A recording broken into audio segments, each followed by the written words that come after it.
ok số đây ngày này delivery long hộp tới tí đấyបងប្អូនបាទណាំនឹងពីកសិកម្មយុតិជូនបងប្អូនពីស្គាល់យើងមើលមើលទៅដល់នេះដល់ណានេះគឺសុទ្ធតែចំណុចប្រមាណផ្សេងផ្សេងណានេះការទៅទីជំនាញខាងស្គាល់បាទក្នុងសូនទីតែម្ដងមានស្អាតដល់នេះ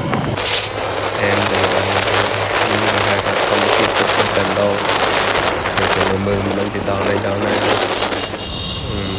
ដល់កន្លែងលោកតាដំបងហោផងសាកំពុងធំតែថ្ងៃនេះមេឃតែកន្លះខានភ្លៀង2ថ្ងៃគឺមេឃគួរឲ្យស្រឡាញ់ហ្មងហើយនេះគឺដល់ផ្ទះអតិថិជនរបស់យើងឲ្យអរគុណបងបាទ